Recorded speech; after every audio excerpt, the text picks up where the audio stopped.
Bismillahirrahmanirrahim. Hello and good afternoon to everyone. I am Fraz Naqvi, Assistant Research Officer of Iran Program at Institute of Regional Studies, Islamabad.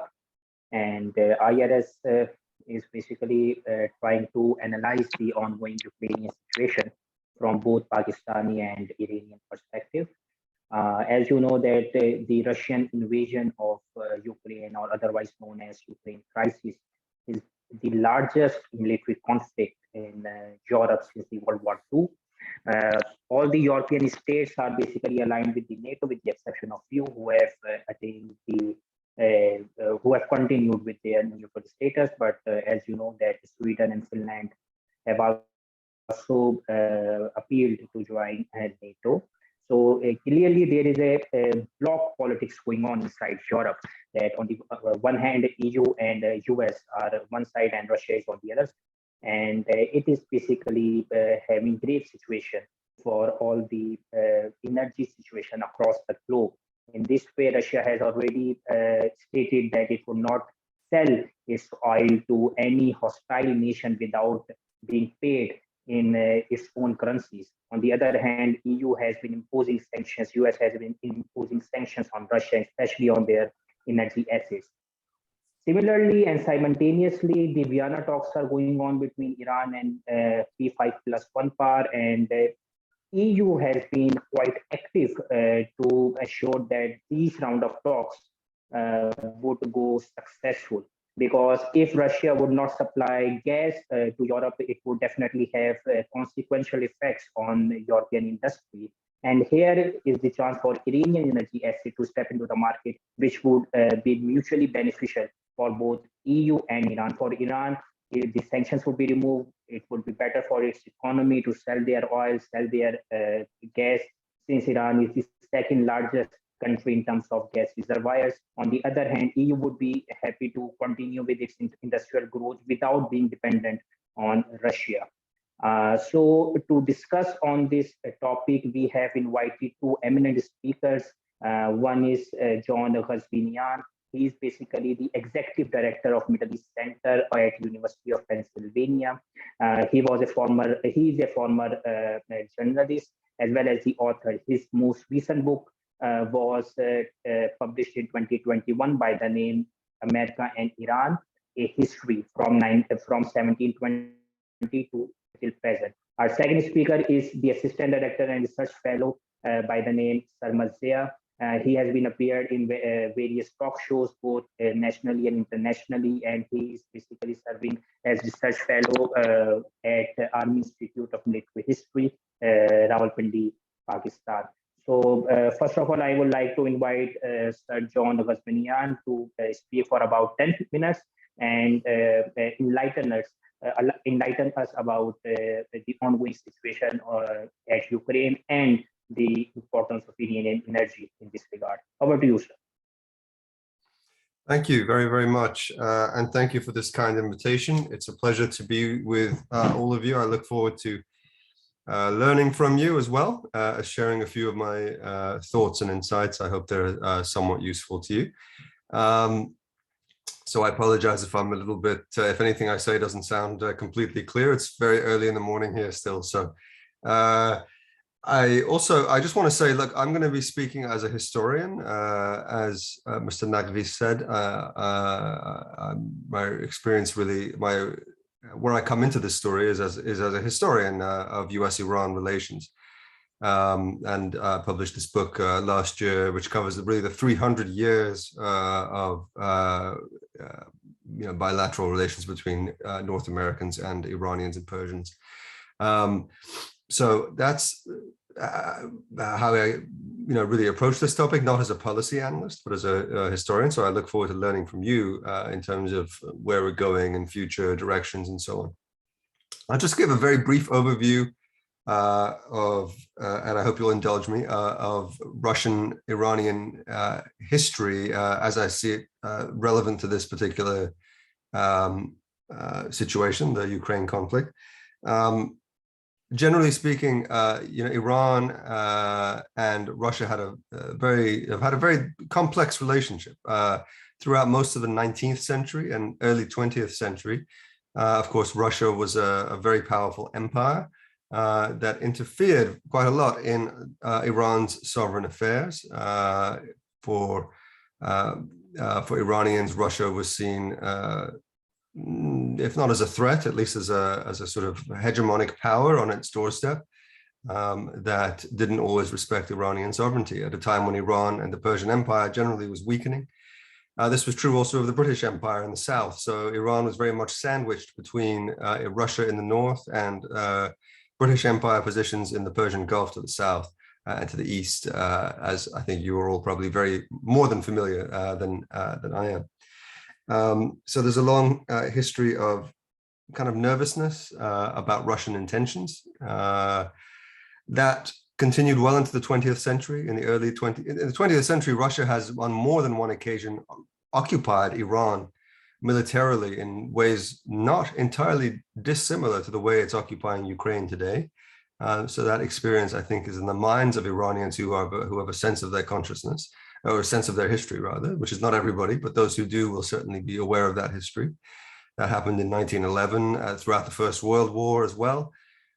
It came to an end in 1921, shortly after the Bolshevik Revolution in Russia, when the new Bolshevik rulers in the now Soviet Union unilaterally declared that they would not interfere in Iranian affairs unless there was a direct threat to their country.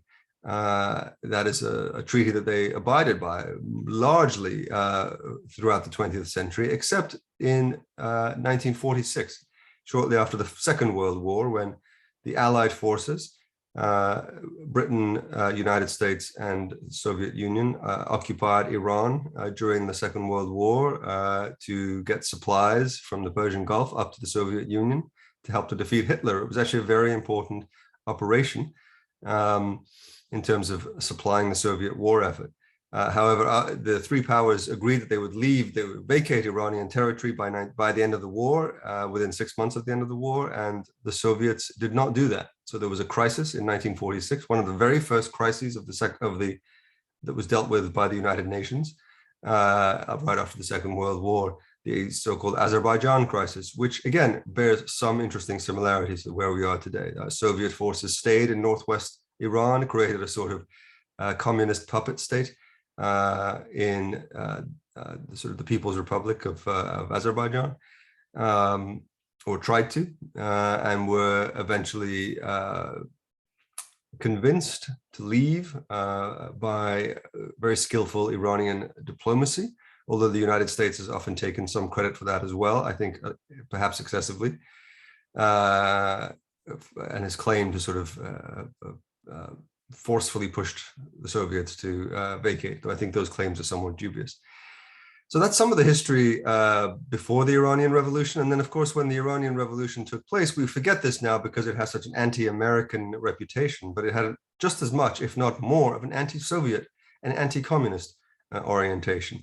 The Ayatollah Khomeini in 1979 was vigorously opposed to communism and very much concerned about the power of the Soviet Union. A lot of the revolutionaries were very anti-Soviet in their orientation. You have to remember that the Iranian Revolution in the 1970s, it didn't start as an anti-American revolution. It was a revolution against the Shah. There was those who led the revolution. Some of them were Islamists, some of them were liberals, and many of them were leftists, Maoists or Leninists or communists of various persuasions. Some of those leftists, the Tudeh party, and especially the Institutional Communist Party of Iran, joined with Khomeini after the revolution, but there were some guerrilla groups like the Mujahideen Khalq, the Fedayeen Khalq, and others who held out and engaged in guerrilla activity. So there was a lot of concern about the left generally in the late 1970s and into the early 1980s, even after the Iranian Revolution. And the Soviet Union was not seen as a friendly force necessarily on Iran's doorstep.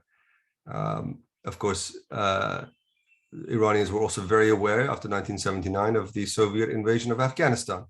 next door, and the Soviet fight against the Mujahideen there. So throughout the 1980s, there continued to be a real nervousness about the Soviet Union, but it seems to have been, it was sort of overshadowed by the U.S. hostage crisis and the anti-American turn that the early Islamic Republic took, and of course has taken ever since. Because of course, when the Cold War ended and the Soviet Union collapsed, and Russia was not seen as the same kind of power that it used to be, Iran's standoff with the United States, I think, was put much more into sort of sharp relief by that. Ever since, of course, especially since in the last 20 years or so, as relations with the United States have continued to deteriorate, Russia and Iran have formed a sort of tactical friendship. It's not a deep alliance or friendship the way that it is sometimes presented here in the US. It's often transactional, or really an alliance of convenience, where Russia sees Iran as a potentially useful friend who does not share, who shares its desire not to see US hegemony increase in the region. Iran sees Russia, of course, as a very, very powerful country that often will stand up to the United States in the region as well, which it sees as useful to its ends. But those are ends that often line up and overlap conveniently rather than ideologically or in a really deep kind of alliance, right?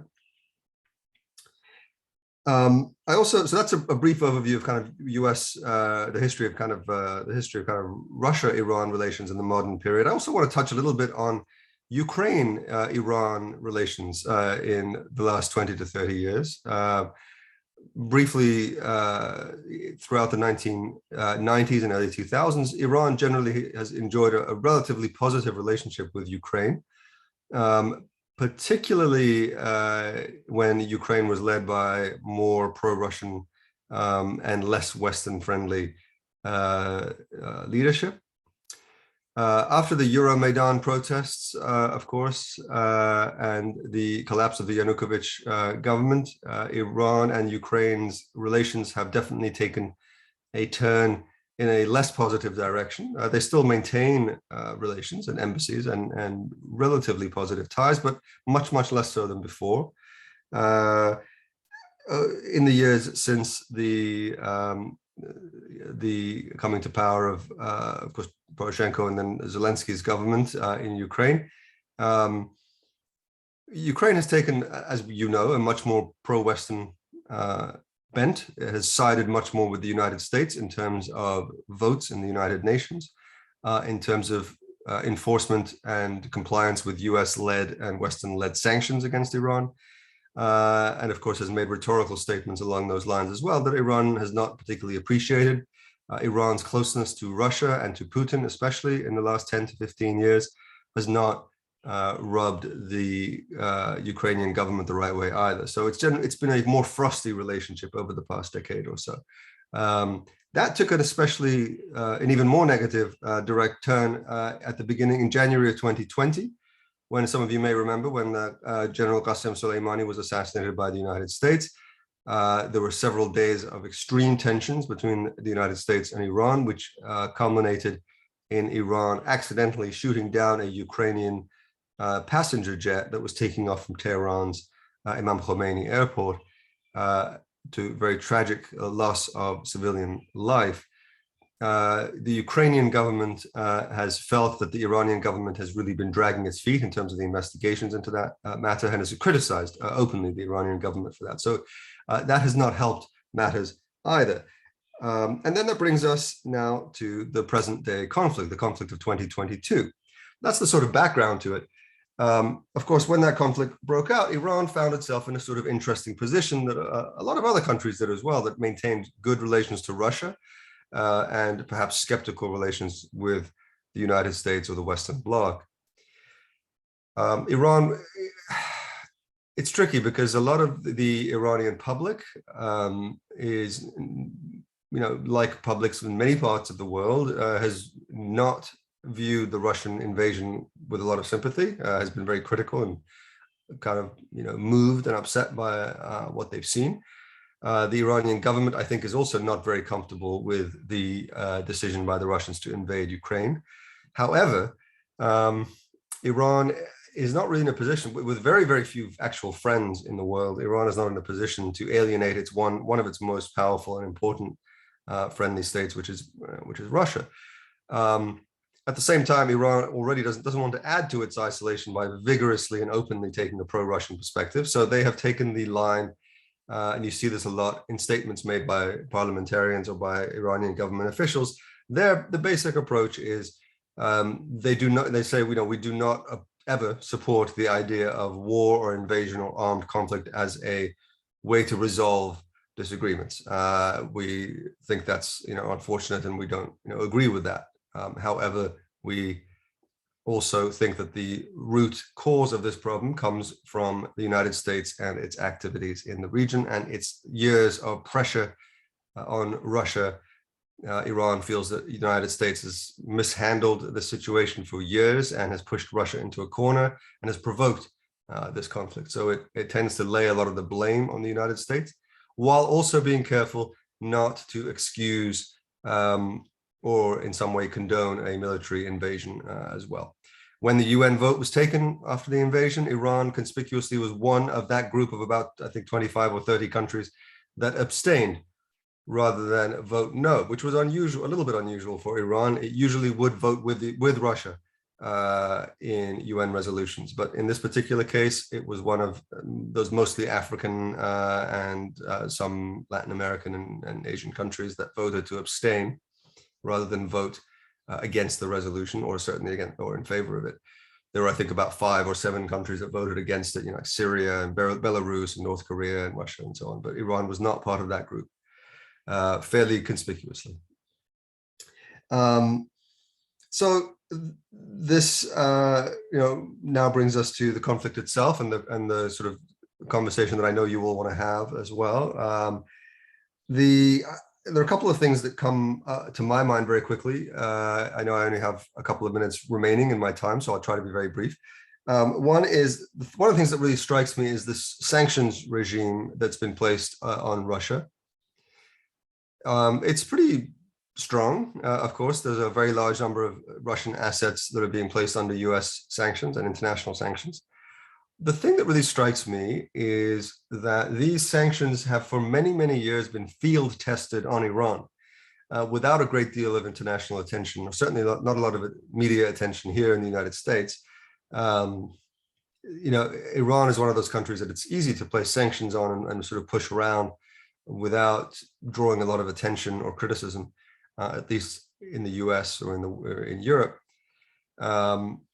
Iran has been subjected over the past decade, over the past 40 years to various forms of US sanctions, but over the past decade especially to some of the most severe, brutal, really suffocating economic sanctions, third-party sanctions, banking transactions, SWIFT, all these kinds of things that have absolutely strangulated the Iranian economy with very little real attention on this internationally or pushback internationally.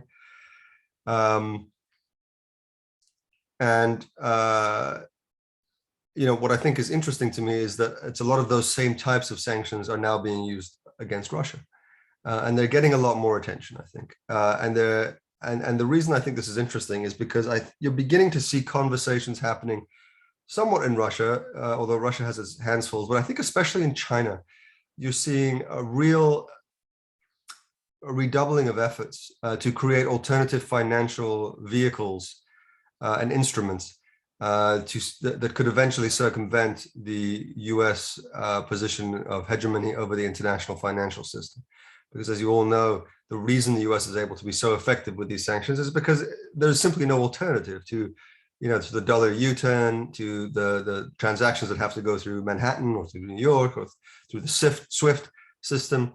And that gives the US an incredible amount of leverage. There's no real alternative on the horizon, and anything China is doing will take many, many years to take effect. But it's interesting that they are beginning to think about that now.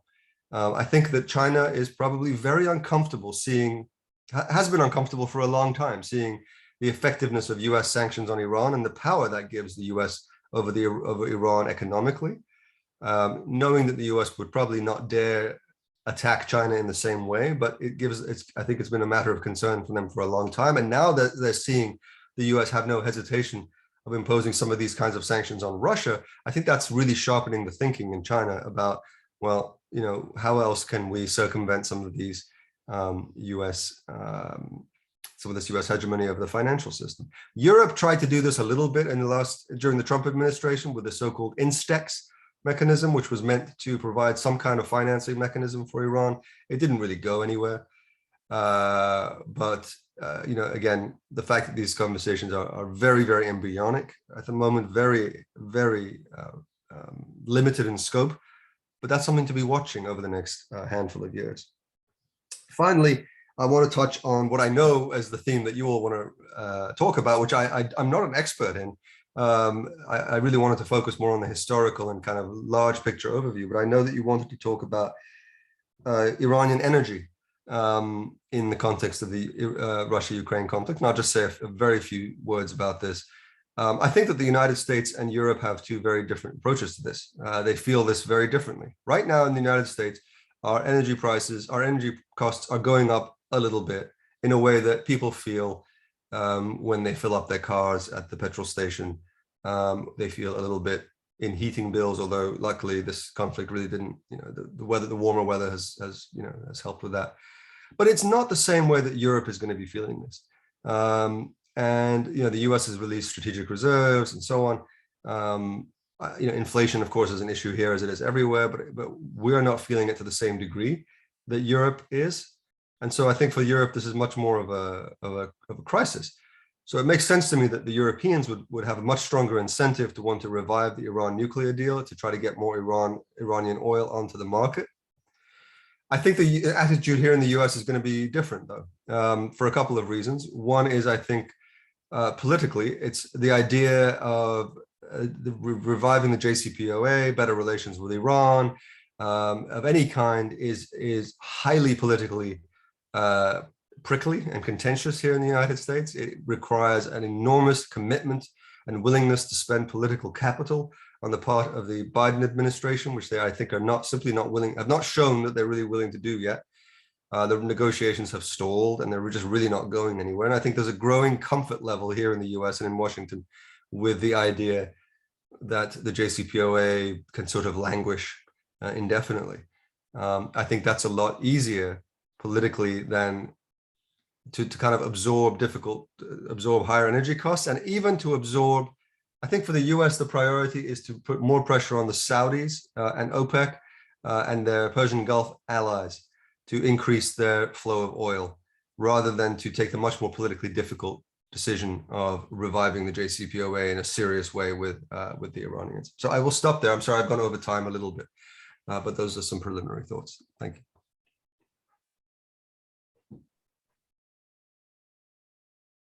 Thank you so much, sir. So just to summarize, you have basically talked about the history about Russian and Iranian relations, and you basically highlighted that how there was a intense rivalry between Persian Empire and Russian Empire before the World War II. And in fact, after the World War II, there was Azerbaijan issue with basically contested with Russian relations with Iran. Then you also talked about Russia-EU relations, Ukraine-Iranian relations, how there have been times of up and down. And basically you talked about that instead of openly supporting Russia, Iran basically continued with the policy of extension in the UN vote. And the most important thing which I think you have mentioned, that there is an effort and the thinking has been going on to basically find an alternative to US-led financial system, because in any way, any hostile US and any state which is hostile towards US would definitely feel the burden of US sanctions, whether it is right or wrong. So there have been thinking going on in China, in Russia, in Iran, and specifically you mentioned about EU, that EU have been trying for the past decade to find an alternative to US-led financial system, specifically after the Trump era. So having said that, I would like to invite our second speaker, Mr. Sarmad Zia to enlighten us about these issues as well through a Pakistani perspective as well as from Iranian perspective. And then after his speech, I'll move on to question answer session. So over to you, Mr. Zia. Bismillah ar-Rahman ar-Rahim and Assalamu alaikum to everybody. I hope you're all having a good day, and especially Mr. Ghazvinian joining us from the US. I understand it's nighttime for you. I'll begin with an understanding of how this conflict has basically given a sort of a trigger, sort of a stimulus to the world thinking about Iran's ability to produce energy and to provide the world, especially Europe, with Iranian gas and oil exports. But that obviously is based on how the world and eventually how Europe and the US, they actually come to terms with how Iran is going to be dealt with. There's a great sort of a disagreement with regards to the joint comprehensive plan on action with regards to the Iranian nuclear deal. Obviously, during the Obama era, the deal was signed, but it was revoked during the Trump era in 2018. And that has led to a lot of uncertainty when it comes to the whole, the issue of Iran's exports of its energy. Since the sanctions were imposed in 2012, things have changed a lot. Iran has had its assets unfrozen during the Obama era. About 100 billions of its assets were released. And things have taken place since then. But obviously, ultimately, you have to look at the facts and the figures of how exactly is it going to happen. With that, I would also like to add a bit on the Russia-Ukraine conflict and how exactly is that affecting the whole world's oil demands, the energy requirements.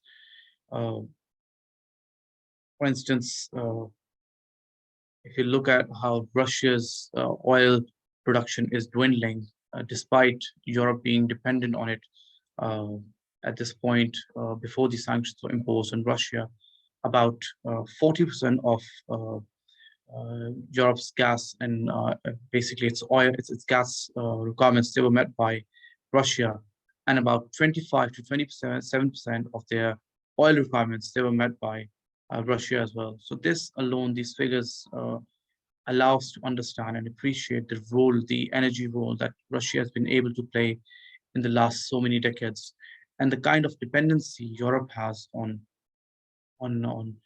Russian energy production.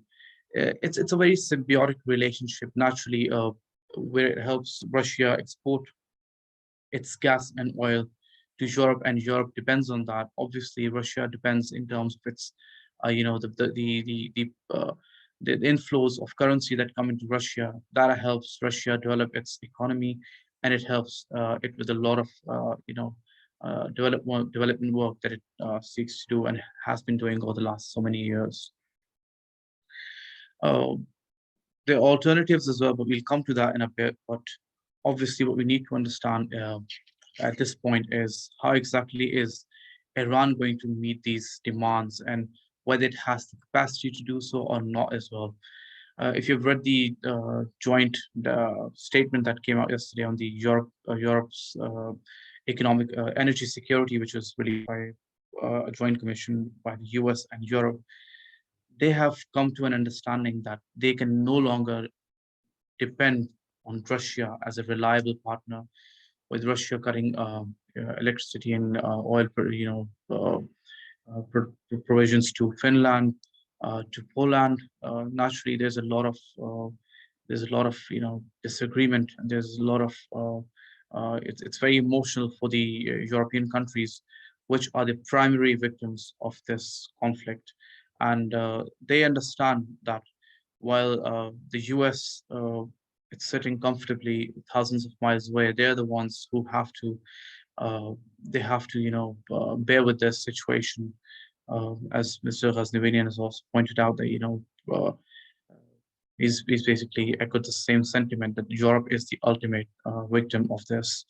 Um, and we understand that about, I think, some, if I'm not wrong, perhaps 57% of Hungarian, about 17% of France's, about 40 to 45% of Germany's energy demand requirements are met by Russia, and these are major economies. And how exactly do they circumvent that? How exactly do they go to other countries, other producers? It's still being debated. Uh, by the end of this year, the sanctions on Russia's energy will they'll be completed, and Europe will no longer be importing oil and gas from Russia. But this is still debatable, uh, as countries such as Hungary they've vetoed any sort of ban on Russian uh, energy production unless these countries become either fully reliant, or they have other options available in the energy markets. Now, countries like Qatar and Saudi Arabia, they've amped up their productions as well. But currently, they are not in a position to reach the levels that Russia can comfortably provide. The option that Russia has. This is not something that they can do right away. On the other hand, with about half of Russia's gas output going to Europe, naturally, when that is not going to be done, already Russian production has come down to about around 7 million barrels per day. So this is causing a deficit for Russia as well. When you talk about Iran and how exactly and what exactly is the role that Iran can play, currently Iran's production of oil is about 2.2 million barrels per day. But the good thing is that Iran has the ability, it has about 90 million barrels stored away at the sea, which are in the form of condensate. And this is basically, apart from what they would use domestically. So if an agreement is signed, if the Joint Comprehensive Plan of Action is signed, and that is a big if, Iran can very easily provide Europe with uh, an immediate, an emergency sort of oil. It can meet its oil requirements. It can provide it with the liquefied natural gas as well. And we also talk about the liquefied natural gas as well, and how exactly is Europe going to play up with that as well. So before that, we'll also touch upon the Joint Comprehensive Plan of Action. Now, that thing has been going on. This agreement has been in discussion, and it was earlier their deliberations that this would be signed by the first quarter of 2022. However, bearing the current environment, the conflict in mind, and Russia's role in the P5+1, naturally, the conversation has not really been, it's not received that sort of appreciation as it should have. Uh, prior, and that has to do with, Russia's role in the conflict. But if Europe and the US, they decide to meet their energy requirements, they could possibly go towards a solution. Obviously, that is going to have its own merits and demerits as well. That is going to affect Iran's nuclear program. The whole world is looking towards the US and Europe and Iran as well, as to how exactly is Iran going to keep a check, how is the IAEA going to keep a check on Iran's nuclear program, whether Iran would be able to produce nuclear weapons at some point, or even if it has actually any intention to do so or not. So while Iran had shown some inclinations in the last 2 years, and more so after the attacks by the US on its military commanders, on its bases, not inside the Iranian territory, but outside it. So naturally, this is going to be a little debatable. But if this agreement is reached, it will have its own opportunity cost naturally. But if some agreement is reached, Iran will be able to export its oil to Europe, and that is going to for the next 90 days, at least for the next 3 months, it has the capacity to meet Europe's demands right away. In the future, obviously, it will have to, and there are plans to spend about $90 billion so as to ensure that, currently Iran produces about 2.2 million barrels per day. They're trying to raise it up to 3.8 million barrels per day, but they'll have to spend some $90 billion to ensure that it reaches up to 5 million barrels per day. And that is some sort of a figure that they're looking for to reach in 2030. Similarly, their plans for oil, for gas as well, and they have to, they're trying to sort of work out what exactly needs to be done in that as well. But with the current sanctions on Iranian economy, the kind of amounts count, for instance, $90 billion for the oil, $70 billion for the oil companies to invest in the gas sector. These are huge amounts, and Iran will have to, it will have to rake up these huge sums and invest them over the years, obviously, to ensure that it can replace Russian oil and gas production. And Iran, if it plays smartly, if it plays as a reliable partner, or the likes of, unlike Russia, there are chances that Iran could have these sanctions lifted, and it could perhaps be mainstream into the world's economy. They're looking to add up to 23 billion cubic feet per day of gas into their exports, into their production, and this could be done by 2030. They're looking to add, currently they have about they have some export issues and import issues, some production issues themselves as well. And in winters, they face some issues which they're trying to resolve. However, whether then this investment would come in and this production would be amped up is still debatable. This is still, being discussed, and whether the international partners would be willing to invest in Iran's oil and gas. That is also, a question that would be best answered by experts who are dealing with Iran's Joint Comprehensive Plan of Action, experts from IMF, World Bank, who understand Iran's economy and they understand the kind of returns it would be able to have. So naturally, there's a market for Iran's oil and gas. On the other hand, Russian oil and gas is also being sold at cheaper rates, whereas the current rate is $100 per barrel.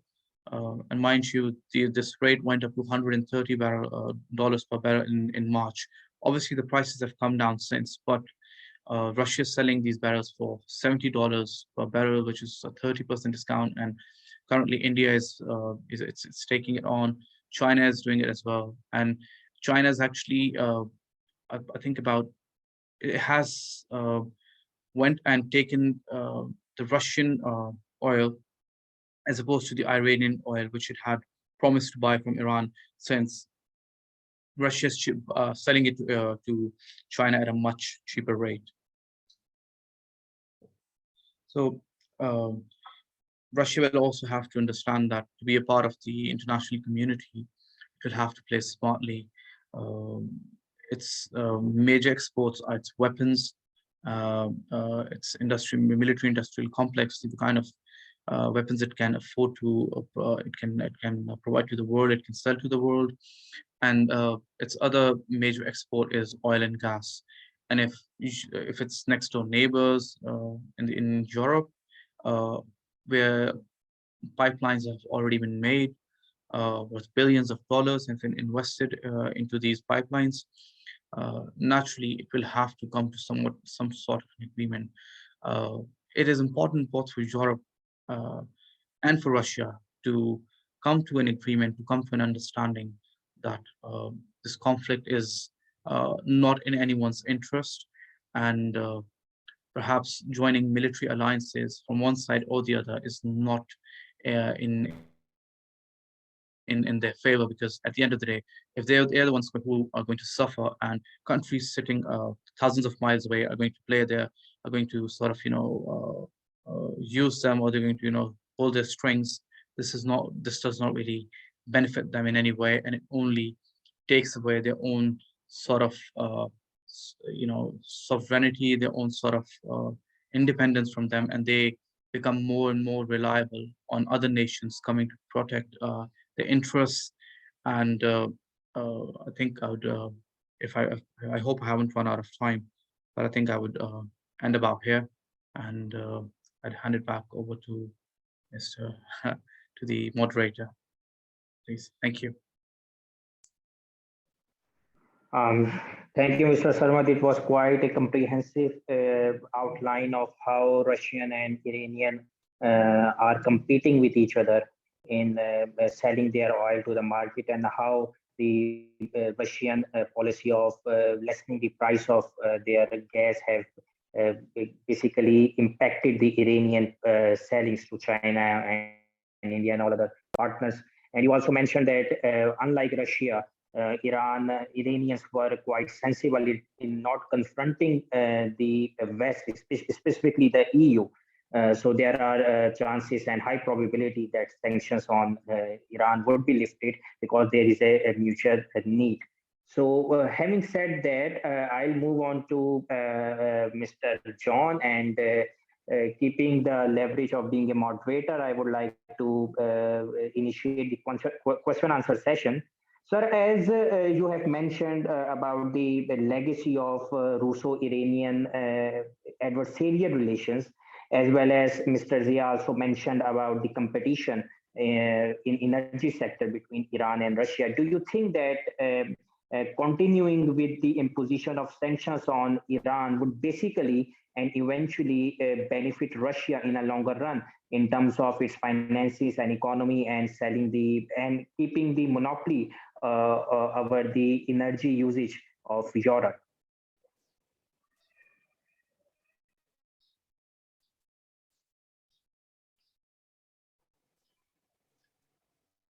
Who's the question for us?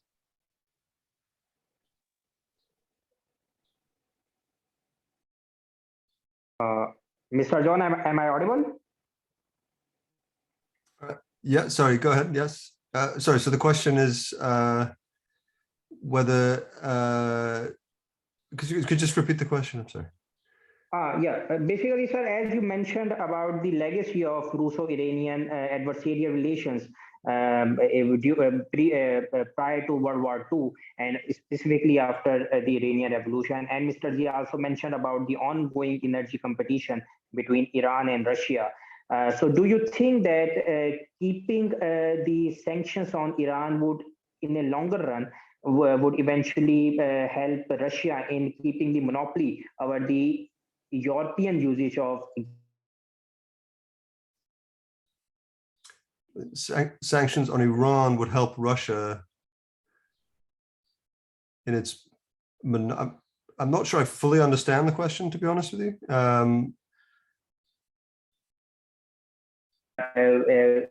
In basically in the feeling of the current ongoing talks of Vienna. Oh, I see. Okay, so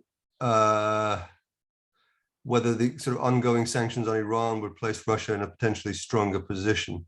I think if I understand the question correctly, I mean, this was the issue when the negotiations looked like they were going to wrap up a couple of months ago.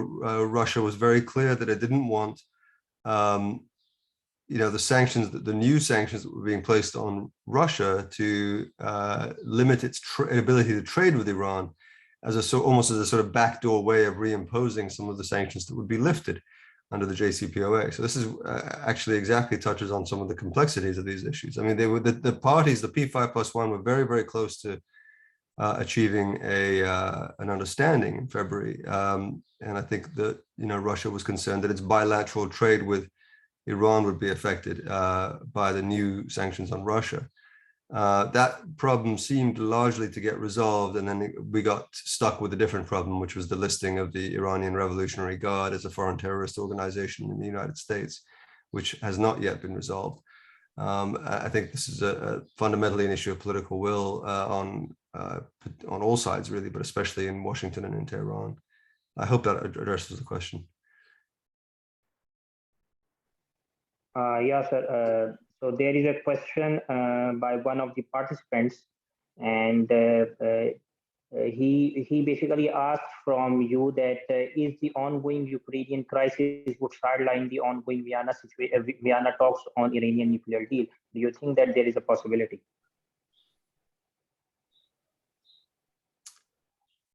Is that a question for me or for Mr. Sarmad? Or Yeah, it's for Mr. Sarmad. Sorry, can you repeat the question? So basically, one of the participants by the name Taha Ahmed basically asked you that the current, do you think that the ongoing Ukrainian crisis Right, would right. overshadow the Iranian talks, nuclear talks? Yeah, I mean, it has basically overshadowed the Iranian nuclear talks, but it has also sort of provided it the right sort of stimulus, bearing the energy requirements. So it has had both a positive and a negative sort of an impact.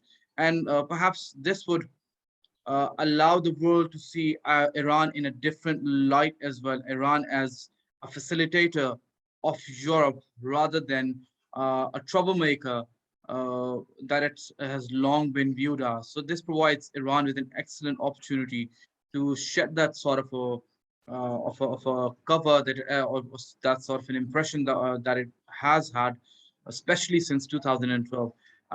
So naturally, but also as Mr. Ghazvinian has rightly pointed out, that the IRGC, its designation as a terrorist organization, that has to play that will be playing a role here as well, and how that is going to affect the whole thing, whether the nuclear agreement will be signed or not. So all of these things have to be taken into account. I hope that answers your question, Taha. yeah, and I would just yeah, I agree with that. I mean, I think at the end of the day, the JCPOA is not going to, and the Vienna negotiations are not going to succeed without the United States. I think that Europe and the United States have a very different attitude to Iranian energy right now, for the reasons that are fairly obvious. Yes, it is without question there is some real incentive for Europe to try to push a nuclear deal with Iran, which is exactly what they're doing. But that's not going to happen without the United States and Russia and China. And politically, the will in the United States is lower than I've seen it in a long time to try to go back into the JCPOA. There's a sense of exhaustion. There's a sense of almost resignation around it from what I've been seeing. It just doesn't seem to be a priority. There's an awareness that it takes a lot of political capital, a lot of political energy to do something like this, and that it involves also dealing with Russia in ways that are sometimes unpalatable. So I think that I think the idea of Iranian energy as an opportunity for pushing a quick resolution to the JCPOA is something that is seen very differently in Washington versus in Europe, I think, right now.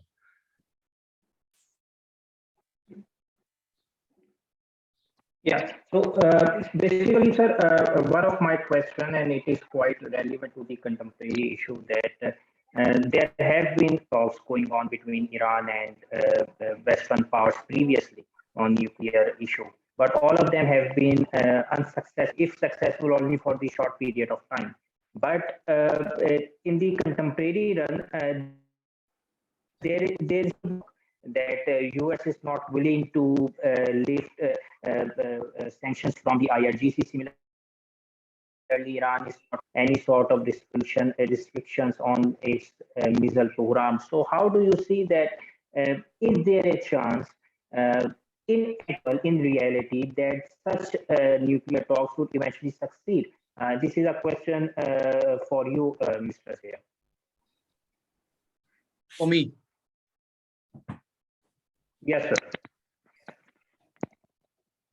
Right. So the question is, how exactly is the nuclear? Sorry, what exactly is the question? Can you just summarize the question? Yeah. So basically, given the history of failure of nuclear talks, not after JCPOA, but also the Paris Accord of 2003, do you think that in reality there is actually a chance of reviving of that nuclear talks and that deal? Absolutely, absolutely. See, at the end of the day, once it was signed in 2015, Mr. Biden, he was the vice president under President Obama, and there are chances for that sort of arrival to come back. Obviously, the political landscape is different right now, and there seems to be, some sort of a lack of a political will to do it right away. Perhaps because other issues are more sort of contemporary, they require a lot more immediate attention. But at the end of the day, if these countries sit down and, as they did before, dialogue can lead to anything, and this can also there's a chance for this to materialize as well. Okay, got it.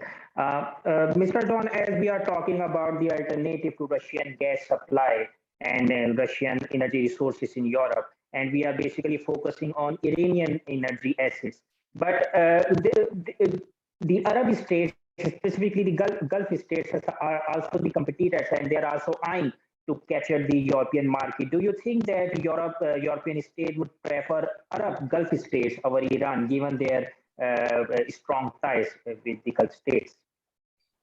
Yeah, of course, it's much more politically straightforward. However, I think one of the real surprises, again, I know the question's about Europe, but I think that one of the real surprises from Washington has been how unwilling some of these close allies have been to actually produce more oil, to make more energy available on the international market. As the Saudis especially have seemed to really value their relationship with Moscow, almost to the point of prioritizing it. They're very much out of tune with a lot of the rest of the world, or at least of the kind of the American bloc in this way, which has been interesting. They seem quite content to keep production relatively modest and prices high. I mean, I think they recognize that their leverage is high, for I think the exact reason you suggested. They know how much easier it is for Europe and for the United States to deal with them than it is for the Europe and United States to try to re-enter the JCPOA with Iran, and then loosen up some of these barrels of oil that are being held offshore and all this kind of stuff. So that puts them in a stronger position. But they're also very concerned about their relationship with Moscow. I think they are in a difficult region. They're not the only ones. A lot of the regional states have been trying to find themselves kind of between these powers. It's funny when you sit here from where I sit. I mean, there's such a very strong sort of anti-Russian negativity in the United States, and this idea that everyone in the world is kind of uniting against Putin. That is not exactly the case. I mean, there are a lot of countries that are nervous about their relationships with Russia, and the Persian Gulf states, the Arab states of the Persian Gulf, are especially concerned about that as well. I think if I could just add up on that, just a quick comment. Saudi Arabia has actually blamed its lack of, its inability to produce more oil on the attacks by the Houthis from Yemen. So I agree with you. There's a lot of debate going on about that as well. Yeah. So my last question was actually directed towards you, Mr. Zia, and I know that you share expertise on European affairs. So if I am to summarize one pivotal aspect and one pivotal issue, so it would basically be the issue of U.S. sanctions on various rebellious states, if I were to say. So do you think that is there any chance on the behalf of Europe to try to assert its strategic autonomy so as to separate politics with economics? Because in the case of China and India, we see there have been quite a contesting situation going on, specifically at the border. But at the same time, the bilateral trade between China and India has surpassed $100 billion on a yearly basis. So do you think there is a need and there is a time for European Union to basically assert its strategic autonomy over its own affairs, apart from military, but in the political domain, in the economic domain, so to better serve its own people, its own nation? I think, to be honest, Europe has long been unable to sort of separate the two.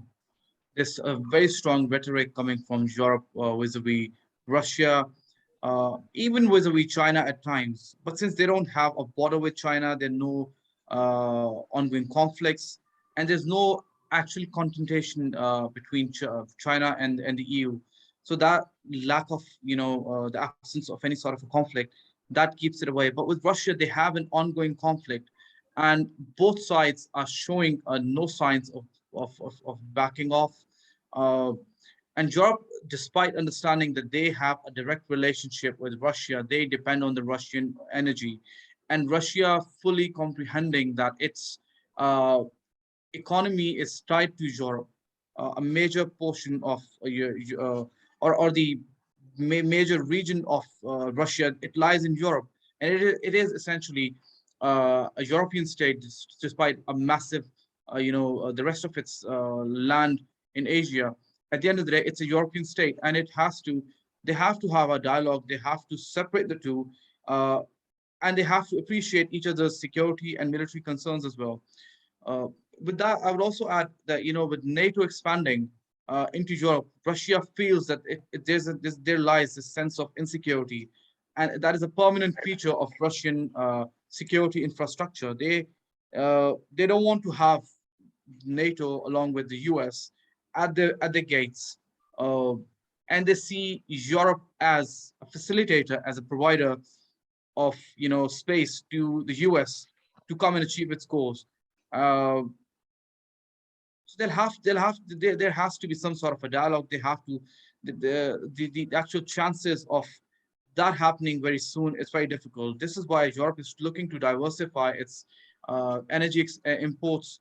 It's looking to talk to a lot more different countries, and they are trying to conduct less and less business. As I mentioned, the joint statement that came out just on the 24th of May, it says that Russia has demonstrated that it's an unreliable supply of energy to Europe through unjustified and acceptable actions, such as cutting off electricity and natural gas to Finland, halting natural gas exports to Poland and Bulgaria, and threatening against similar sort of actions against other European nations as well. So this is a very unreliable, a very, a relationship that is otherwise symbiotic. It's otherwise, mutually beneficial, but both sides are not willing to cooperate with each other. And it seems now that Russia is, after 2014, Russia is finally being castigated, and Russia is being cut off. It has already been cut off from European economy, and it's going to be, that process is going to be completed in the next few months.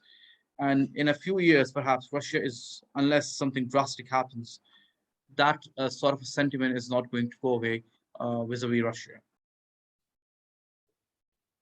Okay. Thank you so much, everyone, specifically both the speakers. In today's session, we have talked comprehensively about the Iranian crisis and the bilateral issues between Europe, Russia, Europe,